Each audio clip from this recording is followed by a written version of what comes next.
ಇನ್ನು ಈ RSS ನೋಂದಣಿ ಯುದ್ಧದ ನಡುವೆನೇ ಸರ್ಕಾರ ಜಾರಿಗೆ ತರೋದಕ್ಕೆ ಮುಂದಾಗಿರುವಂತಹ ಹೊಸ ಕಾಯ್ದೆ RSS ಹಾಗೆ ಬಿಜೆಪಿ ನಾಯಕರುಗಳ ಕೋಪ ನೆತ್ತಿಗೆ ಇರುವಂತೆ ಮಾಡಿದೆ. ಇತ್ತ BL ಸಂತೋಷ್ ನೋಂದಣಿ ಮಾನದಂಡ ಅಲ್ಲ ಅನ್ನುವಂತ ಮಾತನ್ನ ಪುನರುಚ್ಚರಿಸ್ತಾ ಇರುವಂತದ್ದು ಕೈಪಡೆಯನ್ನ ಕೆರಳಿಸ್ತಾ ಇದೆ. ಕಾಯ್ದೆ ನೋಂದಣಿ ವಿಚಾರಕ್ಕೆ ಸಂಬಂಧಪಟ್ಟ ಹಾಗೆ ಕಾಂಗ್ರೆಸ್ ಹಾಗೆ ಬಿಜೆಪಿ ಜೊತೆಗೆ JDS ನಾಯಕರುಗಳು ಕೂಡ ಎಂಟ್ರಿ ಆಗಿದ್ದು ಮಾತಿನ ಸಮರ ನಡೀತಾ ಇದೆ. ಯಾವ ಮಟ್ಟಿಗೆ ಅಂತ ಅಂದ್ರೆ ಬಹಳ ಕಳುದುಡ್ಡು ಬರುತ್ತೆ ಇವರಿಗೆ. ಈಗ ನೋಂದಣಿ ಮಾಡಿಸ್ಕೊಂಡ್ಬಿಟ್ರೆ ಆ ಕಳೆದುಡ್ಡು ಇವ್ರನ್ನ ಲೆಕ್ಕ ಕೊಡಬೇಕಾಗುತ್ತೆ, ಹಂಗಾಗಿ ಇವ್ರು ನೋಂದಣಿ ಮಾಡಿಸ್ತಾ ಇಲ್ಲ ಅಂತ ಹೇಳಿ ಬಹಿರಂಗವಾದಂಥ ಕೆಲ ಟೀಕೆಗಳನ್ನು ಮಾಡೋದಕ್ಕೆ, ಗುಮಾನಿ ವ್ಯಕ್ತಪಡಿಸೋದಕ್ಕೆ ಕಾಂಗ್ರೆಸ್ ನಾಯಕರು ಶುರು ಮಾಡಿದ್ದಾರೆ. ಬನ್ನಿ RSS ವಿಚಾರವಾಗಿ, ನೋಂದಣಿ ವಿಚಾರವಾಗಿ ಏನಾಗ್ತಾ ಇದೆ ರಿಪೋರ್ಟ್ ಅಲ್ಲಿ ನೋಡ್ಕೊಳ್ಳೋಣ. ನಿಮ್ ರಿಜಿಸ್ಟ್ರೇಷನ್ ಜಗತ್ತಿಗೊಂದು ಮಾಪದಂಡ ಅಲ್ಲ. ಅವಾಗ್ಲೂ ಸಂಘ ರಿಜಿಸ್ಟರ್ ಆಗಿರ್ಲಿಲ್ಲ, ಇವಾಗ್ಲೂ ಸಂಘ ರಿಜಿಸ್ಟರ್ ಆಗೋದಿಲ್ಲ. ಕಾನೂನು ಚೌಕಟ್ಟಿನಲ್ಲೇ ನಾವೆಲ್ಲ ಸೇರಿ ಕೆಲಸ ಮಾಡಬೇಕಾಗ್ತದೆ.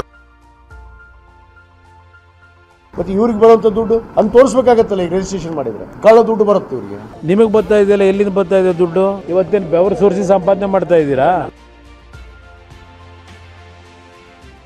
ಸರ್ಕಾರದ ಸಾರ್ವಜನಿಕ ಆಸ್ತಿಗಳ ಬಳಕೆ ನಿಯಂತ್ರಣ ಕಾಯ್ದೆ ದಿನದಿನಕ್ಕೂ RSS ನಾಯಕರ ರೋಷಾಗ್ನಿಗೆ ತುಪ್ಪ ಸುರಿತಾ ಇದೆ. ಯಾವುದೇ ಸಂಘಟನೆ ಆಗ್ಲಿ ನೋಂದಣಿ ಮಾಡ್ಕೊಳ್ಳೇಬೇಕು ಅಂತ ಸಚಿವರು ಪಟ್ಟು ಹಿಡಿದಿದ್ದಾರೆ.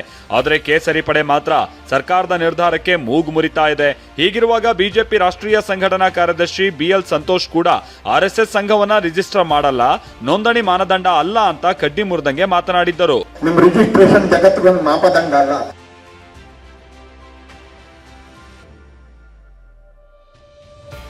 BL ಸಂತೋಷ್ ಮಾತಿಗೆ ಸಚಿವರುಗಳು ಕೂಡ ಕೆಂಡ ಕಾರಿದ್ರು. ಆದ್ರೂ ಈ ಕದನ ನಿಲ್ಲೋ ಲಕ್ಷಣಗಳು ಕಾಣ್ತಾ ಇಲ್ಲ. ಕಾಂಗ್ರೆಸ್ ವಿರುದ್ಧ ಸಮರ ಸಾರೋದಕ್ಕೆ ಬಿಜೆಪಿಯ ಜೊತೆ ದಳಪತಿ ಕೂಡ ಧ್ವನಿಗೂಡಿಸಿದ್ದಾರೆ. ಕಾನೂನು ಚೌಕಟ್ಟಿನಲ್ಲಿ ಎಲ್ಲರೂ ಕೆಲಸ ಮಾಡಬೇಕು ಅಂದ CM DK. ಕಾನೂನು ಚೌಕಟ್ಟಿನಲ್ಲೇ ನಾವೆಲ್ಲ ಸೇರಿ ಕೆಲಸ ಮಾಡಬೇಕಾಗ್ತದೆ. ಏನು ಪುರುಷಾರ್ಥ ಸಾಧನೆ ಮಾಡ್ತೀರಾ ಅಂತ ಕಾಲೆಳೆದ HDK. ಇದ್ಯಾವುದೋ RSS ಬಿಲ್ ಅಂತೆ, ಇನ್ನೊಂದು ಬಿಲ್. ಏನು ಪುರುಷಾರ್ಥ ಸಾಧನೆ ಮಾಡ್ತೀರಿ ಇದರಿಂದ? BL ಸಂತೋಷ್ ಮಾತಿಗೆ ರಿಯಾಕ್ಟ್ ಮಾಡುತ್ತಾ ಸ್ಪಷ್ಟನೆ ಕೊಟ್ಟ CM DK ಶಿವಕುಮಾರ್, ಯಾರು ಕೂಡ ಗಾಬರಿ ಪಡಬೇಡಿ, ಕಾನೂನು ಚೌಕಟ್ಟಿನಲ್ಲಿ ಕೆಲಸ ಮಾಡಬೇಕು ಅಂತ ಹೇಳಿದ್ರು.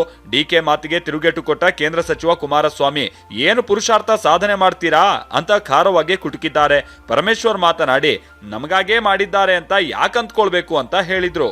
ಕಳೆದ 3 ವರ್ಷಗಳಲ್ಲಿ ರಿಜಿಸ್ಟರ್ ಮಾಡಿಕೊಳ್ಳದೆ ತನ್ನನ್ನ ಕೋಟ್ಯಂತರ ಜನರ ವಿಶ್ವಾಸವನ್ನು ಸಂಪಾದಿಸಿ ದೇಶ ಸೇವೆ ಮಾಡ್ತಾ ಇರ್ತಕ್ಕಂಥ ರಾಷ್ಟ್ರೀಯ ಸ್ವಯಂ ಸೇವಕ ಸಂಘ ವಿಭಜನೆಯ ಸಂದರ್ಭದಲ್ಲೂ ಹಿಂದೂಗಳಿಗೆ ಬಂದಿತ್ತು. ಪ್ರಿಯಾಂಕರಿಗೆ ಅವರೇ, ನಿಮ್ ರಿಜಿಸ್ಟ್ರೇಷನ್ ಜಗತ್ತಿಗೊಂದು ಮಾಪದಂಡ ಅಲ್ಲ. ನೀವು ರಿಜಿಸ್ಟ್ರೇಷನ್ ಮಾಡಿಕೊಂಡವ್ರು ಅವ್ಯಾರ ಮಾಡ್ತಾ ಇದಾರೆ. ಅದರ ರಾಷ್ಟ್ರೀಯ ಸ್ವಯಂ ಸೇವಕ ಸಂಘ ಇಲ್ಲಿರ್ತಕ್ಕಂಥ ಸಾವಿರಾರು ಜನರ ರೀತಿಯಲ್ಲಿ ಕೋಟ್ಯಾಂತರ ಜನರ ನಂಬಿಕೆಯ ಜೊತೆಗೆ ಇವತ್ತು ಕೆಲಸ ಮಾಡ್ತಾ ಇದೆ, ನಂಬಿಕೆಯ ಜೊತೆಗೆ ಕೆಲಸ ಮಾಡ್ತಾ ಇದೆ ಅಂತಾರೆ. ನೋಡಿ, RSS ಇದು ಸಂತೋಷ್ ಜಿ ಅವರು ಗಾಬರಿ ಯಾರು ಪಡ್ಕೊಳ್ಬೇಕಾದೇನು ಅವಶ್ಯಕತೆ ಇಲ್ಲ.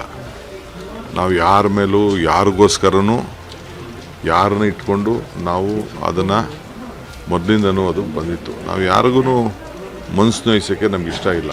ಈ ರಾಜ್ಯದ ಎಲ್ಲರೂ ಕೂಡ ಅವ್ರವ್ರ ಇಚ್ಛೆಯಂತೆ ಕಾನೂನು ಚೌಕಟ್ಟಿನಲ್ಲೇ ನಾವೆಲ್ಲ ಸೇರಿ ಕೆಲಸ ಮಾಡಬೇಕಾಗ್ತದೆ. ಅದರಿಂದ ಯಾರು BJPಯವರು ತೊಂದರೆ ಮಾಡ್ಕೊಳ್ಳೋದು ಬೇಡ, ಕಾಂಗ್ರೆಸ್ ಅವರು ಮಾಡ್ಕೊಳ್ಳೋದು ಬೇಡ, ದಳದವರು ಮಾಡ್ಕೊಳ್ಳೋದು ಬೇಡ, ಯಾವ ಸಂಘಟನೆಯವರು ಮಾಡ್ಕೊಳ್ಳೋದು ಬೇಡ. ಇದ್ಯಾವುದೋ RSS ಬಿಲ್ ಅಂತೆ, ಇನ್ನೊಂದು ಬಿಲ್. ಏನು ಪುರುಷಾರ್ಥ ಸಾಧನೆ ಮಾಡ್ತೀರಿ ಇದರಿಂದ? ಅದರಿಂದ ಏನು ನಿಮಗೆ ತೊಂದರೆ ಆಗಿರೋದೇನು? ನಾನು ಹಲವಾರು ಬಾರಿ ಟೀಕೆ ಮಾಡಿದ್ದೀನಿ. ಇವತ್ತು ನಮಗಿರ್ತಕ್ಕಂಥದ್ದು ರಾಜ್ಯದಲ್ಲಿ ಜನಗಳ ಪರಿಸ್ಥಿತಿ ಏನಿದೆ, ಅದಕ್ಕೆ ನಾವು ಏನು ಕಾರ್ಯಕ್ರಮ ಕೊಡಬೇಕು, ಇದ್ರ ಬಗ್ಗೆ ಚಿಂತನೆ ಮಾಡಬೇಕು. ಇದಕ್ಕೆ ನಿಮ್ಮ ಸಮಯ ವ್ಯರ್ಥ ಮಾಡ್ಕೊಂಡು ತಿರುಗ್ತಿರೋ ಅಂತಕ್ಕಂಥದ್ದು ಕೇಳಲಿಕ್ಕೆ ಬಯಸ್ತೀನಿ. ಅದಕ್ಕೊಂದು ಕಾನೂನು ಮಾಡಬೇಕಲ್ಲ, ಅದಕ್ಕೆ ಮಾಡಿದ್ದಾರೆ. RSS ದೃಷ್ಟಿ ಇಟ್ಕೊಂಡೇನು, ನನಗೆ ಗೊತ್ತಿದ್ದಾಗೆ RSS ದೃಷ್ಟಿ ಇಟ್ಕೊಂಡು ಅಥವಾ ಯಾರನ್ನಾದರೂ ಸ್ಪೆಸಿಫಿಕ್ ಆಗಿ ಇಂಥವ್ರಿಗೆ ಅಂತೇಳಿ ಮಾಡಿಲ್ಲ ಅನ್ನೋದು ನನಗೆ ಇರುವಂಥದ್ದು, ನನ್ನ ಗಮನದಲ್ಲಿರುವಂಥದ್ದು. ಅದನ್ನು ಅವರು ನಮಗೋಸ್ಕರ ಮಾಡಿದ್ದಾರೆ ಅಂತ ಯಾಕೆ ಅವ್ರು ತಿಳ್ಕೊಳ್ಬೇಕು ಗೊತ್ತಿಲ್ಲ ನನಗೆ.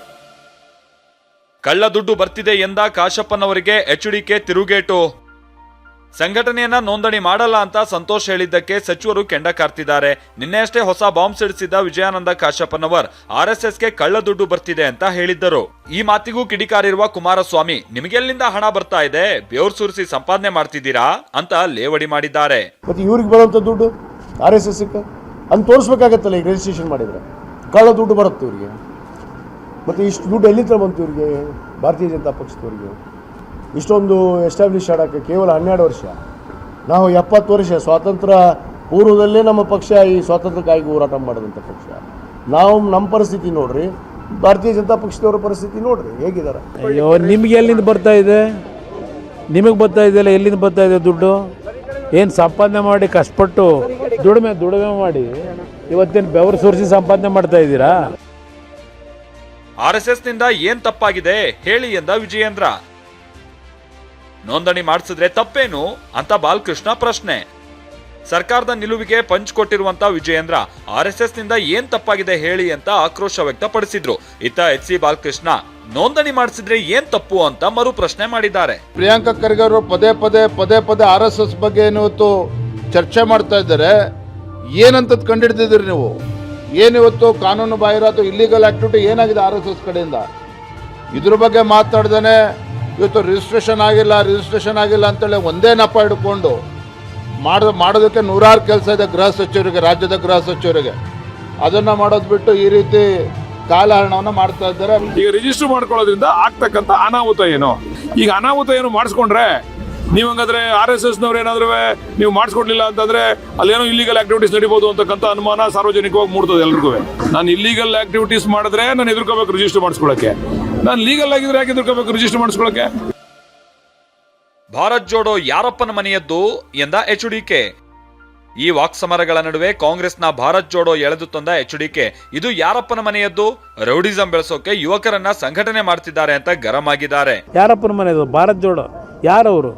ಇವತ್ತು ಈ ರೌಡಿಸಮ್ನ ಬೆಳೆಸಲಿಕ್ಕೆ ಇವರು ಭಾರತ್ ಜೋಡೋ ಹೆಸರಿನಲ್ಲಿ ಯುವಕರನ್ನ ಸಂಘಟನೆ ಮಾಡ್ತೀವಿ, ಅವರಿಗೆ ದೊಡ್ಡ ಮಟ್ಟದಲ್ಲಿ ಏನೊಂದು ಜ್ಞಾನ ಮೂಡಿಸ್ಕೊಡ್ತೀವಿ ಆ ಸಂಘದ ಮುಖಾಂತರ ಅಂತ ಹೇಳಿರೋದು. ಅವರು ಜ್ಞಾನ ತುಂಬತಕ್ಕೂ ಅಲ್ಲ, ಉದ್ಯೋಗ ಕೊಡೋದಕ್ಕೂ ಅಲ್ಲ. ಸದ್ಯ ಸರ್ಕಾರದ ಹೊಸ ಕಾಯ್ದೆ ನೋಂದಣಿ ಅಸ್ತ್ರ ಬಿಜೆಪಿ JDSಗೆ ಅಸ್ತ್ರ ಸಿಕ್ಕಂತಾಗಿದೆ. ನಾವು ರಿಜಿಸ್ಟರ್ ಮಾಡಲ್ಲ ಅಂತ ಬಿಜೆಪಿ ಅವರು ಹೇಳ್ತಾ ಇದ್ರೆ ಸಚಿವರುಗಳು ನಾವು ಬಿಡಲ್ಲ ಅಂತ ಹೇಳ್ತಿದ್ದಾರೆ. ಈ ಕದನ ಇನ್ನೆಲ್ಲಿಗೆ ಹೋಗಿ ಮುಟ್ಟುತ್ತೋ ಕಾದ್ ನೋಡ್ಬೇಕಿದೆ. Bureau report TV9.